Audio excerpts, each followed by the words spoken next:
For 3 long years, an old woman stood silently outside a billionaire's gate, never asking for money, never saying a word. When he finally confronted her, the truth shattered everything he thought he knew. Who was she? And why was a girl claiming to be his daughter standing there with a photo from a past he buried long ago?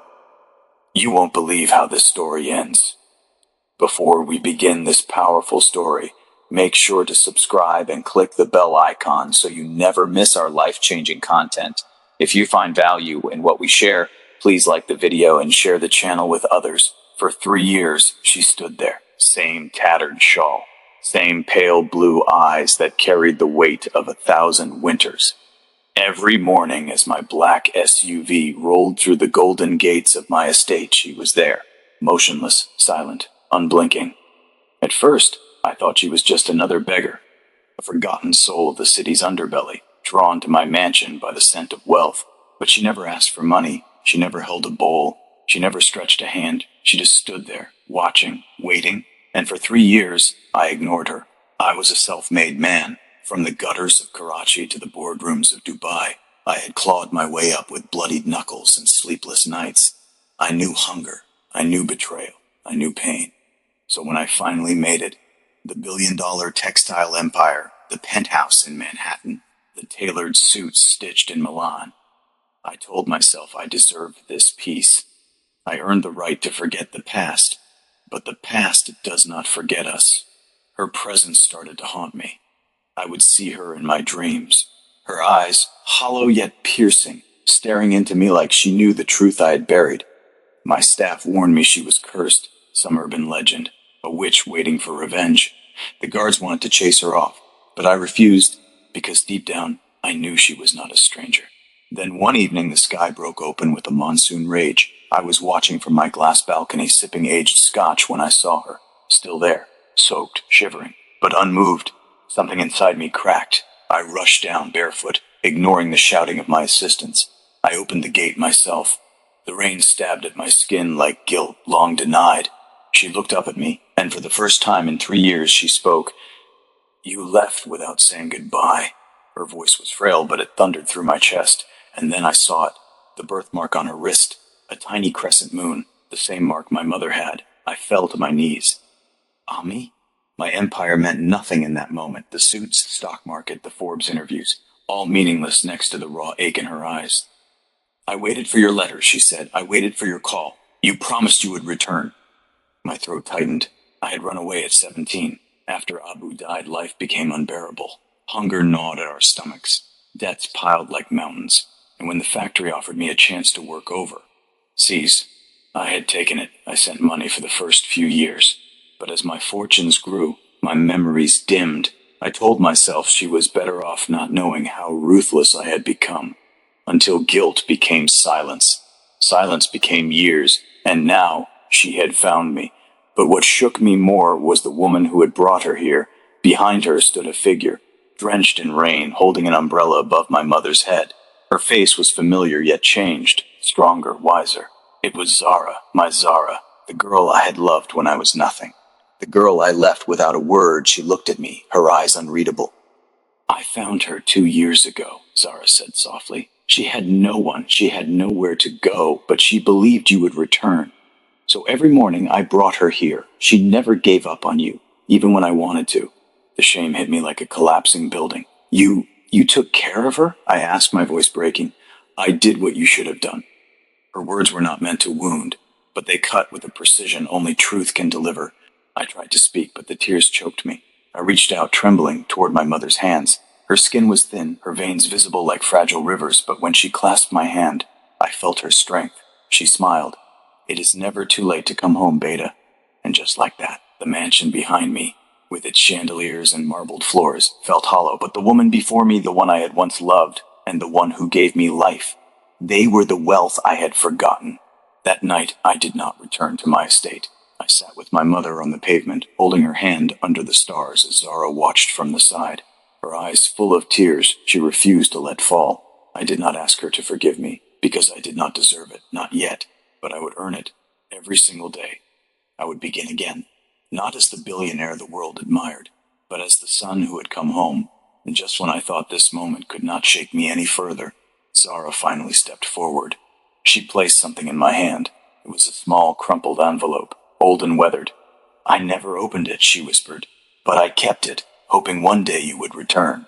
I unfolded it slowly. My own handwriting, it was the last letter I had ever written, and what I read inside shattered everything I thought I knew about why I had left, and who I had become.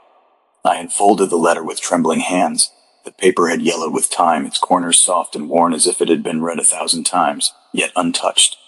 My handwriting stared back at me, younger, messier, filled with a desperation I had long buried. "Zara, if you ever read this, know that I loved you, but I have to go. Not because I want to leave you, but because staying would kill every part of me that dreams. I am going to make something of myself. I do not know how or where or when, but when I return, I will be worthy of the life we imagined together. Wait for me, and if I do not come back, please forgive me." My heart slammed against my ribs. I had forgotten these words. I had forgotten that I once wrote them with my soul bleeding through the ink. Zara stood still, her arms folded tightly against herself, as if holding back pieces that had shattered long ago. "I found it in the corner of your old room," she said. "After you left, I would sit there every evening, hoping you would come back. When you never did, I told myself this letter was a lie, that you never meant it, that you chose the world over me. I did," I said, voice raw, "but not because you were not enough, because I was not." The silence between us was no longer empty. It was full of memories of pain, of moments stolen by time. My mother watched us both, her eyes moving between the broken boy I once was and the man I had become. "You wrote this before you left," Zara continued, staring at the letter as if it might dissolve. "But you never sent it. Why?" I looked at the signature, where my name trembled beneath a dried tear stain. "I was afraid you would believe it." Zara let out a soft, bitter laugh. "And yet I did." The wind had picked up now, and the rain had eased into a soft drizzle. Somewhere beyond the gates, life moved on, cars passing, horns blaring, the buzz of a city that never cared about broken hearts or missed chances. But inside this moment, the world stood still. "I built empires," I said slowly. "I bought towers and toppled titans. But in all these years, no boardroom, no stock market, no luxury could give me the peace I feel standing here, with both of you." Zara looked away, her jaw tight, her hands shaking. "Peace," she whispered. "After all these years, you left without telling your mother. You vanished from my life without a word. Do you know how many nights I spent asking myself what I did wrong? Wondering if I was unlovable, unwanted? Do you know how hard it is to stand beside a woman who still believes her son will return? When I stopped believing in you long ago, my knees buckled beneath the weight of her words. I know I do not deserve your forgiveness. I know saying I am sorry will never erase what I did. But if there is any part of you that remembers the boy who once dreamed with you under a sky full of holes, I am asking you, teach me how to earn your trust again." She turned to leave. I thought that was the end, but then she stopped. "I did not wait for you," she said without turning. "I moved on. I built a life. I raised someone else's children when their own father would not. I studied. I worked. I healed. But I never stopped praying that one day you would find your way back. Not for me, but for her." She glanced back at my mother, who now sat on the small bench near the gate, fragile yet proud, as though she had waited her entire life to witness this moment. "She never gave up on you," Zara said, her voice breaking. "Even when I had every reason to." I walked to work. Her, each step heavy, soaked with guilt and hope. "I want to be the man you once believed I could be." Her eyes locked with mine, and for a flicker of a second, I saw it. The girl who used to bring me roti, wrapped in cloth when I worked double shifts. The girl who stitched her dreams into mine, even when mine were falling apart. "Do not say it," she said quietly. "Do not promise me anything. Not yet." I nodded. "I will show you instead."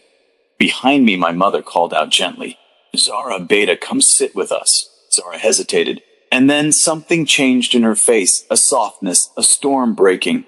She stepped forward and sat beside my mother, under the broken umbrella. I stood in the rain watching the two women who shaped my life, and in that moment I understood. I had been chasing the wrong kind of riches all these years, but now I had a chance to reclaim what truly mattered. The road to redemption had begun. But what I did not know then was that the greatest test of my life still waited around the corner. The next morning, I woke up on the floor of my guest house, the one I had built behind the main mansion for visitors I never had. My back ached, my limbs sore from sleeping without comfort, but something about that pain felt right. I deserved it. I had sent the chauffeurs home, canceled meetings, turned my phone off. I needed silence.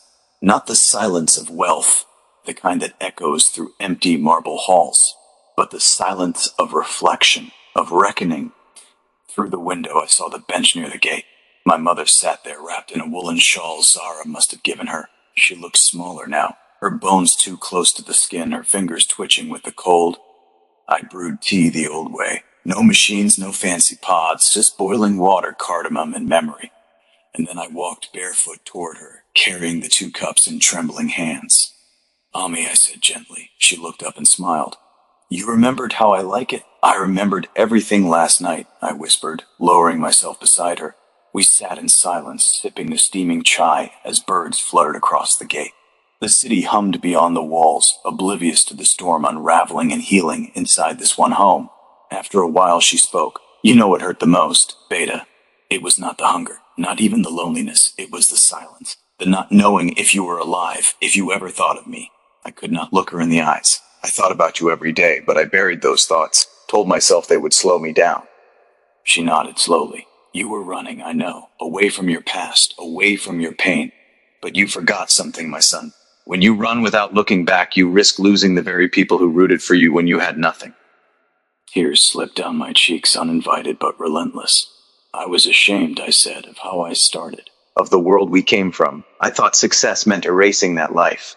She reached over and touched my cheek with trembling fingers. "But that life made you, and it will be the only one that saves you." That was when Zara came outside, holding a tray of fresh parathas. She walked toward us, her face expressionless, her posture guarded, but she came, and that was enough. "I made breakfast," she said. "You two look like you could use it." She handed me a plate without a word, but as our fingers touched, I felt a spark. Not the kind of passion that burns hot and dies fast. No, this was older, deeper, like a tree's roots pushing silently through stone. "I do not know how to thank you," I said. "You do not need to thank me," she replied. "You need to be better." "I will." She sat across from us on the same bench. 3 plates, 3 lives bound by 1,000 broken threads, now being tied again, slowly, carefully. As we ate, I told them stories I had never told anyone. The nights I slept on factory floors, the days I went hungry so I could afford shipping costs for samples, the deals I made, the friends I lost, the heart I hardened just to survive. They listened. My mother with tears in her eyes, Zara with arms crossed, but her gaze never leaving mine. When I finished, Zara asked one question that pierced through the fog. Was it worth it? I thought about the mansion, the money, the awards. And then I looked at my mother's fading frame and the pain behind Zara's calm exterior. "No," I said. "Not if it meant losing both of you." She nodded just once, and for the first time she smiled. A small smile, but real. Later that evening, as the sun melted into gold across the horizon, I walked them both through the garden I had built but never appreciated. My mother stopped beside the jasmine tree and closed her eyes. "It smells like home," she whispered. Zara leaned in beside her. "She used to grow jasmine outside your old room, remember?" I nodded. "I remember now." Then my mother said something that shattered what little composure I had left. "Do you remember your father's last words to you?" I froze. I had tried to forget that night. The night I left. "No," I lied. She reached into her bag and pulled out a folded piece of paper. "I found this in his wallet. He wrote it for you the day before he passed. I kept it all these years." I took the note with shaking hands, my heart threatening to burst. But just as I began to unfold it, a sudden scream echoed from the front gate. We turned sharply. One of the security guards came running, panic in his voice. "Sir, there is someone here asking for you. A girl says she is your daughter." The world tilted. I staggered back. "My what?" "She says her mother died. She says she has nowhere else to go, and she has a photo of you." I felt Zara stiffen beside me. My mother dropped her cup, and I could not breathe, because in all the years I ran, there was one night I had buried so deep, a night in a country I never returned to, a woman I never searched for. Again. And now, that forgotten chapter was standing at my gate. I stood frozen. The breeze turned cold against my skin, and yet I was sweating. My fingers clenched the note from my father, still unopened, now trembling in my grip. Zara's voice broke the silence. "A daughter?" she asked, low and measured. I turned to her, but her eyes were unreadable. Neither rage nor sadness, just a storm held behind calm. The guard waited, eyes darting between us. I could not move. I could not speak, because in my mind I was back in Istanbul. 15 years ago, a winter night, a rooftop cafe. Her name was Layla. She was quiet, kind, a painter with wild ideas about love and freedom. We were both poor, both invisible. For one brief moment, we had clung to each other like shipwreck survivors. When I left for Dubai, I told myself it was only goodbye until I could build something real. I never looked back. The guilt was now a living thing in my chest. "Let her in," I said hoarsely. The guard nodded and ran back. My mother gripped my wrist, eyes wide. "Is it true?" "I do not know," I whispered. "But if it is, then I left more behind than I ever imagined." A minute passed, then another, and then I saw her. She stepped through the gate, drenched in the golden hues of the setting sun. She looked no older than 14, hair tied in a loose braid, wearing a worn-out kurta and faded jeans. Clutched in her hand was a photograph, bent at the edges, held like a relic. Her eyes scanned the garden, landing on me. She walked slowly, with the cautious confidence of someone who had learned to protect herself from disappointment. When she stopped a few feet away, she held out the photo. "This is you, is it not?" I took it. It was me, younger, thinner, eyes full of hope. My arm around Layla, the breath left my lungs. "What is your name?" I asked, my voice trembling. She stood tall. "My name is Amara." Amara. The name Layla once told me she would give her daughter. I staggered back a step. The earth felt shaky beneath me. "I am your daughter," she said, her voice steady. "And my mother is gone. I have no one left." My mother gasped behind me, her hand covering her mouth. Zara took a slow, deliberate step forward, as if preparing herself for a truth she did not want to accept. I dropped to my knees before the girl. Amara's eyes did not blink. "I should have been there," I whispered. "I should have come back." She studied me, not with affection, not with anger, but with a quiet curiosity, as if trying to see whether the man before her was someone she could believe in. "I did not come for money," she said. "I came because I found my mother's journal. She wrote about you, about the boy who promised to change the world. I came to see if that boy ever became a man." I closed my eyes. I could not stop the tears. "I failed her," I choked out. "And I failed you when—" I looked up. Amara was holding out her hand. "I did not come for apologies." "Either," she said softly. "I came for answers." I took her hand. It was small, cold, and yet there was strength in it. A quiet strength that reminded me of her mother. I turned to Zara, not knowing what to say, but she was not looking at me. She was looking at Amara, and then something I never expected. Zara walked to her, knelt before her. "Do you want to come inside?" she asked gently. Amara nodded, and just like that, the girl I had abandoned before she was even born was welcomed. Not by me, but by the woman I had once abandoned too. Zara stood and glanced back at me, her eyes glistening. "Make it right," she said. "This time do not run." The dusk wrapped around us like an old memory. The jasmine tree swayed, and in the fading light, I saw the future, fragile, broken, waiting to be rebuilt. But as we stepped toward the house together, a black car pulled up outside the gate. A man stepped out, tall, gray suit, scar over his left eyebrow. He said my name, and what he said next would unravel everything I thought I was finally putting back together. He said my name like a threat and a promise all at once. Cold, controlled, calculated. I turned slowly, shielding Amara instinctively, even though she did not yet know the weight of the storm that was about to break. The man stepped forward, his leather shoes clicking against the pavement like a countdown. Zara narrowed her eyes. My mother clutched my arm tightly. I stared at the stranger, heart pounding. "I know you," I said quietly. He gave a tight smile. "It has been a long time, Arman." Arman, a name I had not heard spoken by anyone outside my bloodline in over 15 years. "You are Zubair," I said. He nodded. "My half-brother.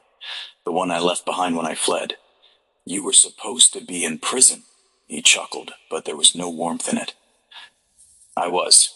You see, not all of us had the luxury of escaping. While you built empires and forgot your roots, I paid the price for both our sins. Amara looked between us, confused. I do not understand. Zubair cut her off. Oh, you will. All of you will. I stepped forward, fists clenched. Why are you here? To collect what is mine, he said simply. You think this house, this empire, this reputation you parade around with, was built by your hands alone? I felt the blood drain from my face. What are you talking about? I helped you, Armin, he hissed, in the beginning, when no one else would. You needed money to ship your first designs. You needed people to protect you from the smugglers in Karachi. Who do you think took the fall when things went wrong? Who do you think signed the papers when you were too afraid? My stomach twisted. I remembered that night, the warehouse deal, the quick signature, the missing shipment, the police raid. I ran, someone else stayed behind. You said you handled it.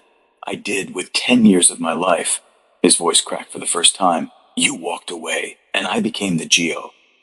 That haunted your success. Zara stepped forward.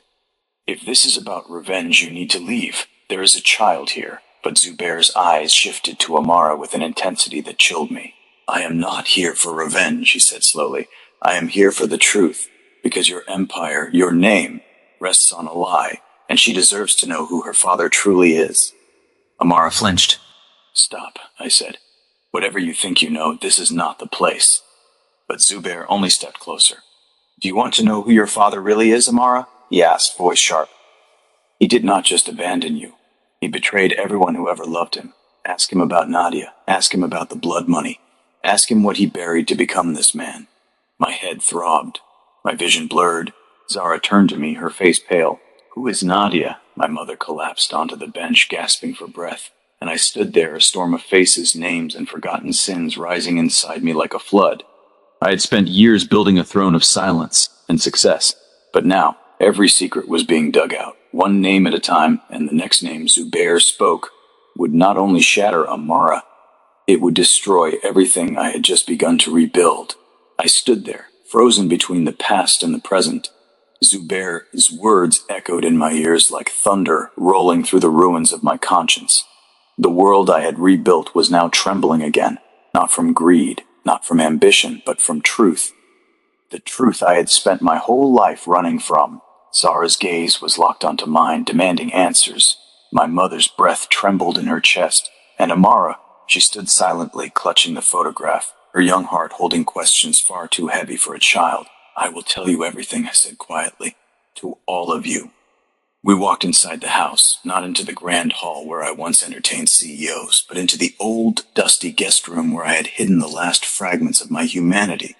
There, I confessed, I told them about Nadia, Zubair's sister, how we were once desperate kids, caught in the fire of poverty and rebellion, how we made a deal with dangerous men to ship counterfeit fabrics, how Nadia tried to stop me, and I left her behind when the police raided the warehouse.